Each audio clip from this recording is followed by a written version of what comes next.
Ragazzi, guardate cos'è uscita fuori. Ciao ragazzi, volevo condividere con voi la fortuna di avere un van che mi ha permesso questa notte di dormire in uno dei punti con maggiore frizione sul fronte trentino, il famoso Monte Zugna. Quello in fondo è il famoso trincerone che però si allungava fino a questa striscia di cemento più chiaro che rappresenta il trincerone prima che fosse distrutto. Lì in fondo c'era la prima linea avanzata austriaca, che in realtà sarà forse un centinaio di metri dal trincerone, ma esistevano su questo campo ormai scomparse dei punti di osservazione avanzatissimi di entrambi gli schieramenti che distavano fra loro pochissimi metri. È incredibile pensare che due eserciti nazionali si debbano contendere una striscia di terra così piccola. È stato quindi chiaramente luogo di forti scontri, di grande dolore, ma per me che sono un ricercatore, dormire in questi luoghi mi fa sentire in realtà in compagnia dei soldati caduti e non, che hanno combattuto su queste aspre terre, e personalmente quindi mi dà una sensazione di pace. Spesso mi scrivono infatti: ma non ti senti male a cercare, a studiare zone in cui è morta tanta gente? Io quello che rispondo sempre è che sì, effettivamente sono luoghi di grande dolore che necessitano di grande rispetto, ma la mia presenza qui è una presenza di tipo storico, è una presenza che serve a recuperare la storia di questi soldati ed è una presenza che personalmente cerca di creare il meno danno possibile a questi luoghi. Quando visito e quando cerco nei campi di battaglia, delle prime cose che faccio prima ancora di accendere il metal è quello di pregare le anime dei soldati caduti di entrambi gli schieramenti. È un po' come se fossero lì loro con me, quasi ad indicarmi i punti dove cercare. Un'altra critica che spesso mi fanno è quella di amare la guerra. Chi è il folle che ama la guerra? Chi è il folle che ama il dolore? Chi è il folle che ama la morte? Personalmente amo la storia, mi piace conoscere gli armamenti, la storia delle armi, la loro costruzione, ma ciò non vuol dire che amo la guerra. Io in particolar modo non sono mai stato in vita mia a sparare al poligono, non mi interessano le armi funzionanti, io sono più che altro interessato alle armi in quanto oggetto storico. Ma è ora di tornare in queste bellissime zone.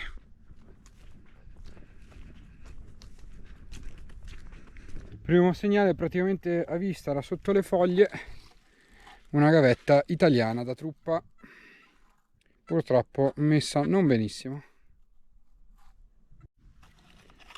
È uscito anche questo bicchierino qua, tipico bicchierino italiano, purtroppo anche lui un po' piegatino.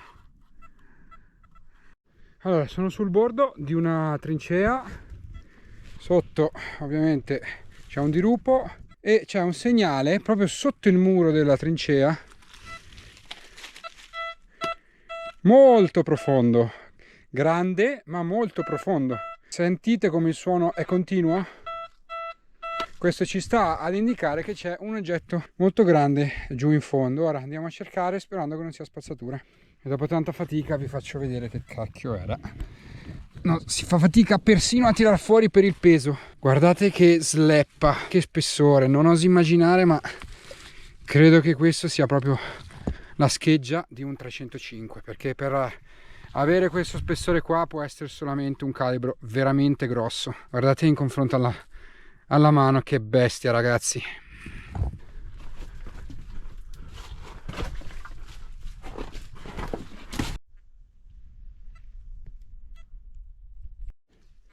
Guardate questa pala italiana buttata via dai soldati perché si è rotta.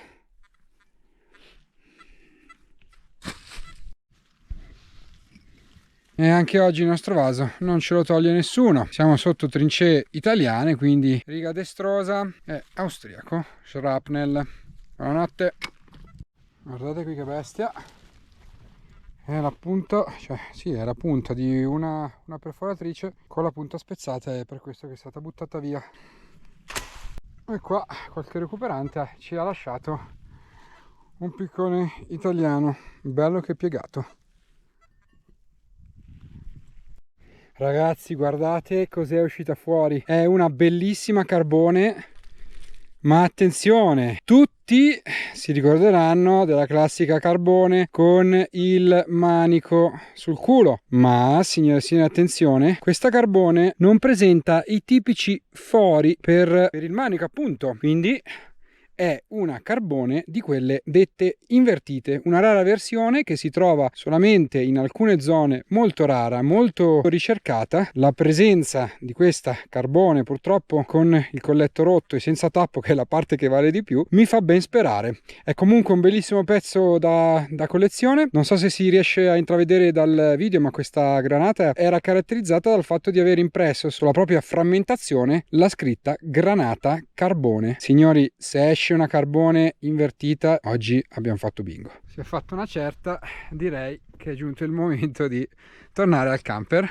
Ciao ragazzi, ieri come al solito non sono riuscito a filmare il finale dignitoso. Colgo l'occasione per salutarvi, ma prima vi voglio mostrare bene la granata carbone che abbiamo trovato. Oddio, quello che gli rimane. L'ho semplicemente pulita dalla terra e si riescono a leggere chiaramente granata carbone, il nome deriva ovviamente dal suo inventore. Di questo modello ne esistevano diverse varianti, diciamo tutte distinguibili più che altro da piccole differenze sul tappo, in particolar modo coprimiccia con il lamierino, coprimiccia di un altro tipo e per ultimo invece un tappo completamente chiuso. Ma come vi ho già spiegato, esisteva una rara variante di carbone soprannominata invertita, perché al posto di avere il manico di lancio sul fondo aveva invece il manico di lancio sul tappo. E voi direte: Daniel, come fai a dire che questa è una invertita? In realtà è molto semplice capirlo, un po' perché anni fa capitai in questa zona e trovai dei tappi di invertita, quindi ero sicuro che in quella zona si potevano trovare carbone invertite, ma soprattutto sono sicuro al 100% che trattasi del raro modello carbone invertita, perché se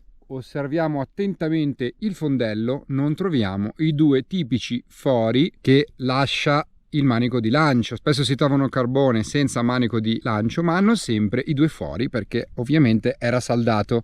Fate attenzione perché in giro vengono vendute delle invertite, molto poche a dir la verità, e molte di esse hanno appunto i due fori sul fondello perché trovano il tappo di una, il corpo di un'altra e le mettono insieme. Un'altra problematica legata a questo tipo di BAM è la qualità del ferro. È di una qualità del ferro molto bassa che reagisce male con l'esplosivo che si trova all'interno e molto spesso le carbone si autodistruggono dopo anni dal ritrovamento. È come se il ferro si spaccasse. Non è raro infatti trovare delle carboni palesemente in pessimo stato persino nei musei, che magari sono lì ferme da anni ma che continuano a perdere pezzi di ferro. Per ovviare a questo problema il mio consiglio è: quando si trova una carbone vuota, ovviamente, bisognerebbe scaldarla moltissimo, per esempio lasciandola in un fuoco per tanto tempo, oppure addirittura con un cannello, in modo che il ferro riprenda vita, se così possiamo dire, e ripristini i legami a livello atomico. È una tecnica che si utilizza per rinsavire il ferro e che in passato mi ha dato degli ottimi risultati. Noi ci salutiamo qui, ciao belli, vi voglio bene.